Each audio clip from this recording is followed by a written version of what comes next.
2 cell phones, a sweet girl, a train station, and a whole lot of different stories. This is the story of Mekayla Bali.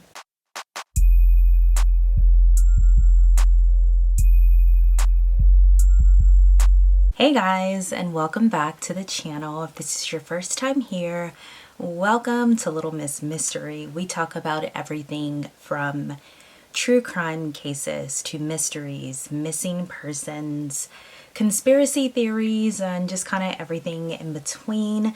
If you have been here before or if you are already subscribed, hey, welcome back. If you like these type of stories, definitely hit the subscribe button below so you don't miss an upload coming from me. Let's get into it. So I said I'm going to start coming up with one word to describe the video that I'm going to present to you all, or the story that we're going to talk about. And I think the word that I would use to describe this is confusion. Honestly, I was pretty much confused, but let's get into it, see if you guys can keep up with it. So Mekayla Bali was actually born Michaela Margaret Kim Niebergall, and she was born in Regina, Saskatchewan, Canada on July 2nd, 1999. So along with her mother, she had her name legally changed from Niebergall or Niebergall to Bali on September 11th, 2015. Now, I've tried to do some research to see why that name change happened. Couldn't really find much. Maybe they didn't like the name. Maybe, there was another reason. Not really for sure, but we do know legally that it was changed. So Mekayla's mom describes her as a really quiet but a sweet girl. Everyone that had to do a description of Mekayla either said sweet, kind, nice. I mean, everyone was using the same adjective. So that tells you this is an impression that she put on everyone around her. So it looks like Mekayla was bullied at school because of her acne, and apparently she was bullied pretty bad. So for her to still be described using those words, even in the midst of being bullied by other schoolmates, I think she was a really sweet girl. So Mekayla's dream was to either go into childcare or to become a vet. She had a passion for animals. She actually lived in Yorkton, Saskatchewan with her mom, her 2 siblings, her aunt, and her grandmother. It stated that she never knew her dad, but she and her mom had a really close relationship. Mekayla enjoyed playing the violin, and she also participated in the drama club. She was attending the 11th grade at the time of her disappearance. Her mom said she didn't have a history for disappearing for extended periods of time or long periods of time. And her family said she wasn't one of those risky type kids. She was pretty stable and they could count on her if she said that she was going to do something, which is why her disappearance was even more strange and out of character for her. So the day before Mekayla disappeared, she had 3 really close friends at her school. They went out to lunch on that day, and they would always talk about getting out of their small town of Yorkton. They couldn't wait to go to the big city to do something exciting, to actually feel like they had a life. But her friend said on this day, Mekayla just went on and on and on about it. So the day before Mekayla's disappearance, she told her friends, her clique, a number of contradicting stories. One of them was saying that she was going to be going on vacation to Regina, which is another city or town in her area, for vacation. Another story she told her friends was that someone named Christopher that she had met online was going to be coming to town to meet her. So basically, I think she was trying to explain why she wouldn't really be at school the next day. So one of her friends named Shelby said that Mekayla had been talking to a guy named Josh. She said she didn't know really much about him at all, but that Michaela had a history of meeting up with people she met on Instagram, Snapchat, Kik, and all of these other social media sites and apps. Another one of her friends said that Michaela had told her about a guy named Christopher. That night, which was the night before her disappearance, Michaela texted 3 people. She texted her ex-boyfriend, her friend Shelby, and her friend Amy. So she texted Amy that she needed help. But then when Amy responded, Michaela never texted her back. She also texted Shelby about a boy, I think the boy Christopher actually, and then she texted her ex-boyfriend that she was not happy and was thinking about going to Regina for a couple of days for vacation. So the name of the city, Regina, it just keeps popping up.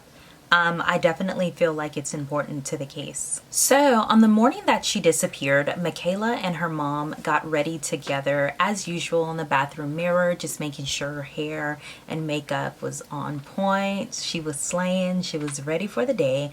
And as usual, Michaela's grandmother dropped her off at school around 8:20 a.m. This was their norm, this was their routine. So far, nothing was out of the ordinary.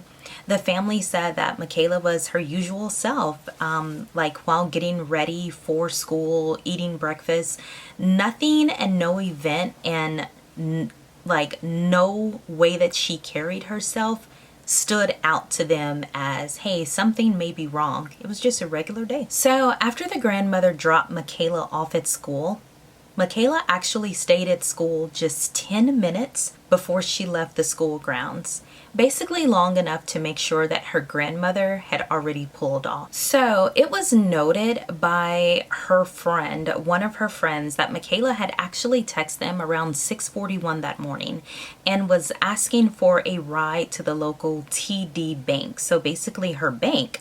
Now keep in mind, she texted 6:41, so the friend texted back and said, the bank's not even open right now. So her family didn't know this, but she sent the text before getting in the car with her grandmother and heading to school. So CCTV footage shows Michaela putting her binder inside her locker around 8:21 and then leaving the school through the back doors around 8:30. She was next seen by a surveillance camera walking southeast along the railroad track. So you kind of wonder, where is she going? But in piecing this together, she heads to a pawn shop called Terry's Pawn and Bargain. It's a local little pawn shop in the area. And she arrived there between 8:40 and 8:50 a.m. She tried to pawn 2 like little silver rings, but the clerk said, they were small, they were kind of, tinky little teenage girl jewelry, so he didn't make her an offer on either one. So shortly thereafter, between 8:50, 8:55, she was seen at the same TD bank that she asked for a ride to that morning, and she withdrew $55 from her account. Michaela is seen outside of the bank talking on her phone, but when the police went through her phone records, they saw that no phone calls had been made, so they suspect that Michaela was actually using an app, and that could be the reason that they couldn't trace her calls. Like, sometimes on Facebook or things like that, they'll have a way that you can actually call someone through there. Now, it doesn't say that she was actually on Facebook, but I'm just kind of using that as an example. Some social media apps will have features so you can call each other through the app, and that way it doesn't actually show up on your phone records. So another thing that her friends told the police officers, much to her family's surprise, was that Michaela actually had 2 cell phones, not just the one her family knew about. Maybe they can't track or trace that phone, so maybe the police were only tracking the phone that they knew about through the family, but maybe that wasn't the real phone she was using, the bad phone. After that, she left, and the surveillance footage shows her at 9 a.m.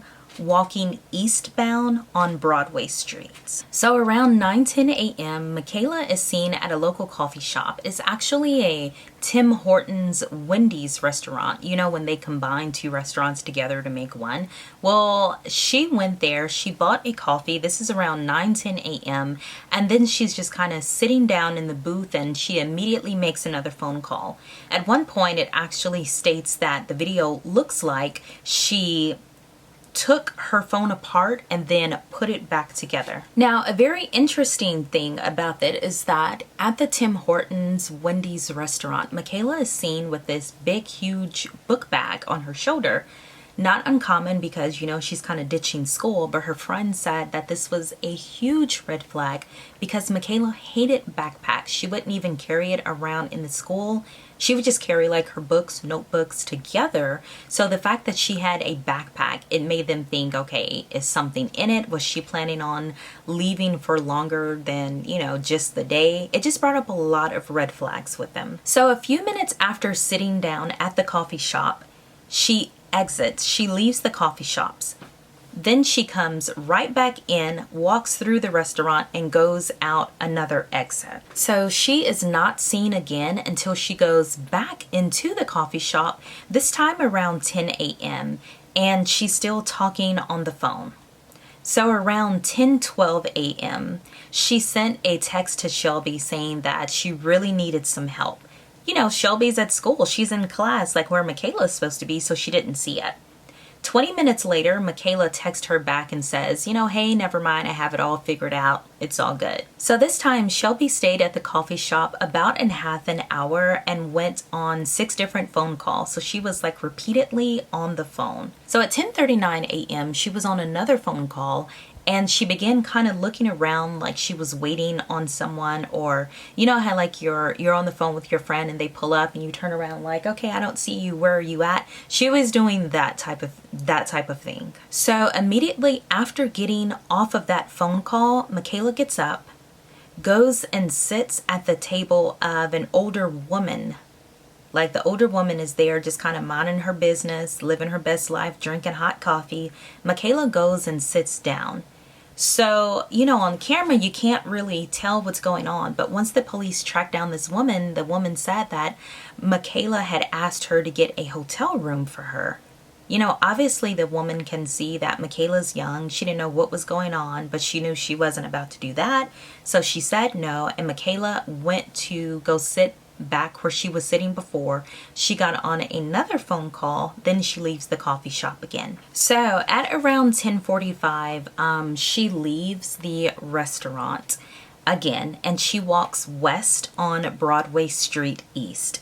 So they didn't really know where she went, but another surveillance camera footage showed her at the local STC bus depot. And this bus depot is actually closed down in 2017, but you know, around the time of her disappearance, it was open and they were able to get camera footage from her being there. So once she got there, she asked when the next bus going to Regina would leave. So once she found out that the bus would leave at 5:00 p.m., well after the time that she should be picked up from school, she left without purchasing a ticket. So according to the employees, this interaction happened sometime between 10 a.m. and 12 p.m.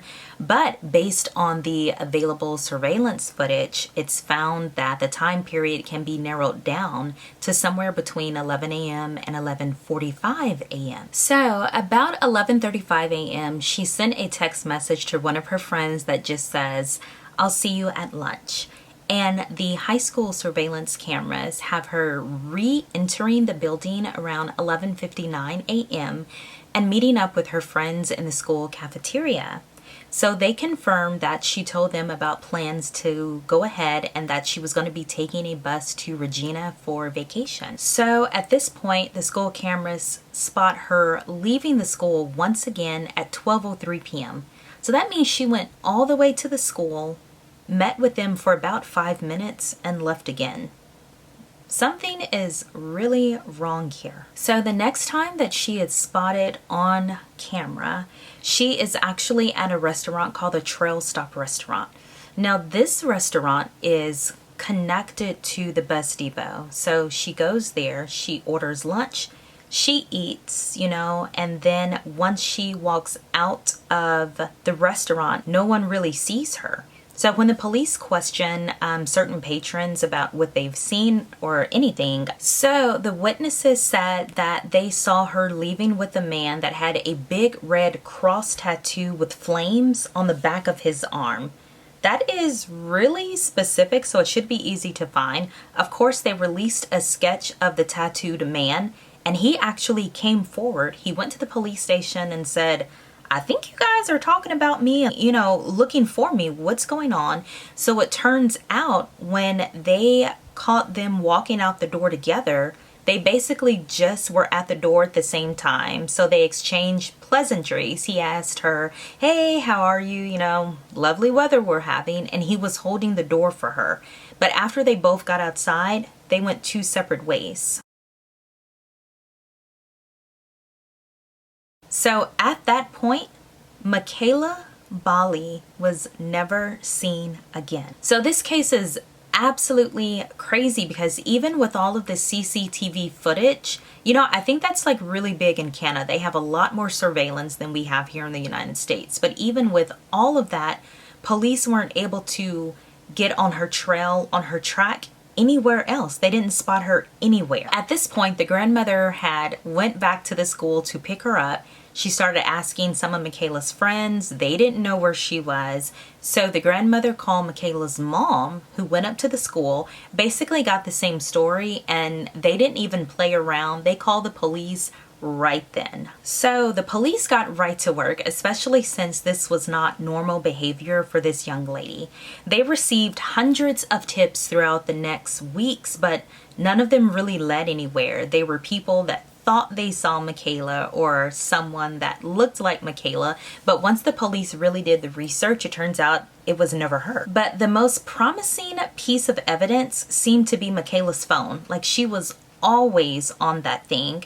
It took nearly 10 months for police to get access to Michaela's social medias due to a lot of the privacy laws, because most of the social media platforms that she was on were based here in the US, and the privacy laws were a lot more strict than they were in Canada. So at this point, police discovered that Michaela had multiple Instagram accounts.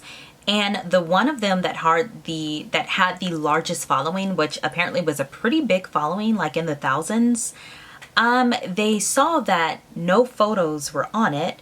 So it looks like all of the pictures had been deleted.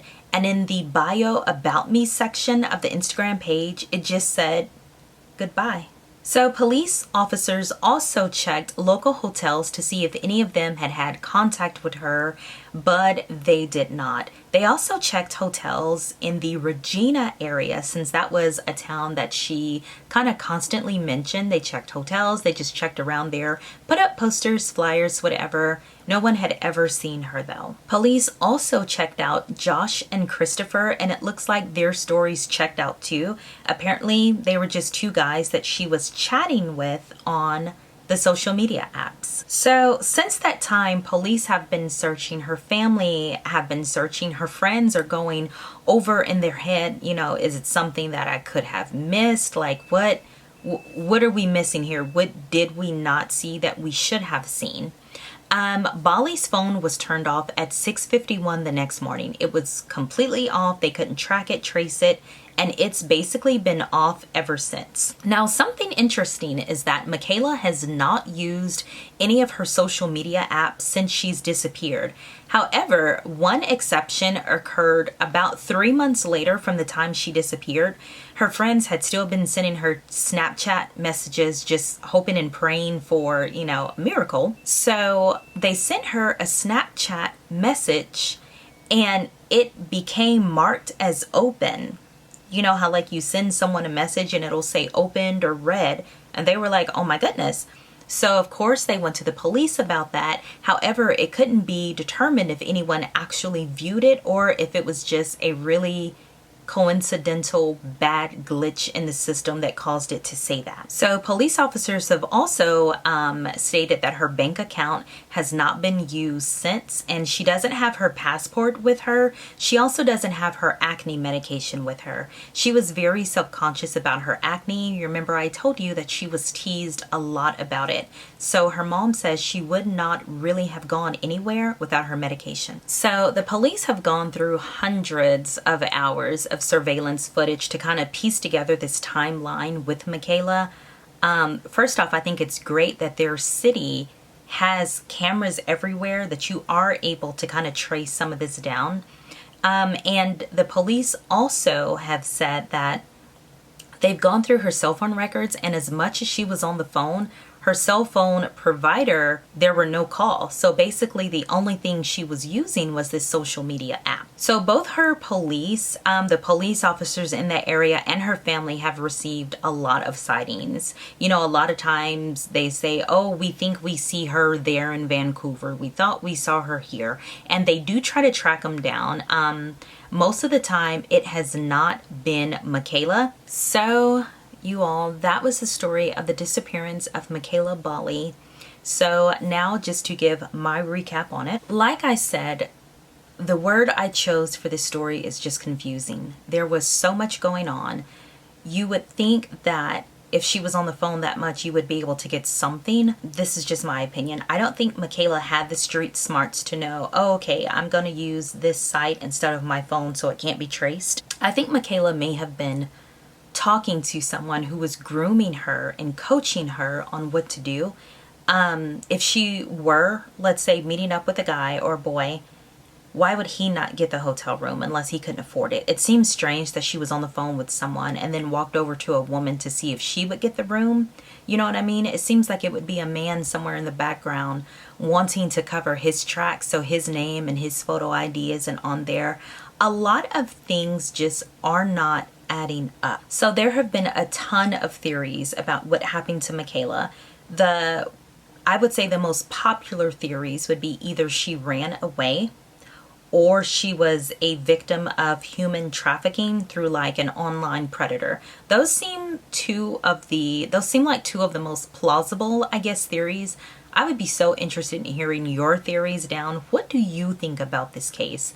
I could see her running away, I guess. She was bullied, you know. Her friend said that she was the girl that would always put in her about me section, like, you know, looking for friends since I don't have any in real life. I mean, I could see her wanting to run away, especially if someone is in her ear saying, oh, there's a better life. You're beautiful. I'll treat you like a queen. We can go here. You don't have to go back to school. You know, if you have some older man or boy in your ear telling you what you want to hear, I think it would be easy for her to maybe believe some of it, especially since it didn't seem like she had super high self-esteem. Online predators, especially those looking for victims of human trafficking, they are manipulative.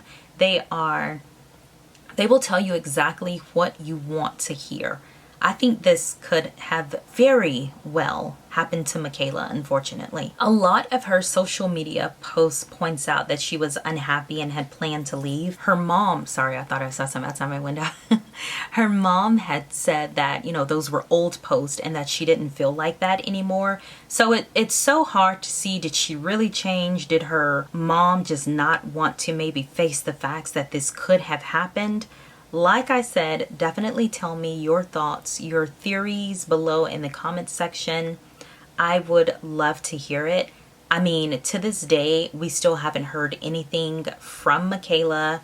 We haven't seen her in any way, shape, or form, and we know that she's out there somewhere. So I think at this point, the family just needs closure. They need their child back. They need to know what's going on and what happened to Michaela. As always, if you know something about this case, anything about this case, say something. There is a family who is worried, waiting, and hurting, wanting for their daughter to come back home. Don't forget to comment your theories about this case down below. I am so interested in hearing them because this is just one of those cases where I'm almost at a blank. I don't know what could have happened to this girl? I just have this feeling it's not good, whatever happened. She could be in with some really bad people, but definitely leave your theories down below. Don't forget to give this video a like, subscribe to the channel, and we will see you in the next video. Bye, friends.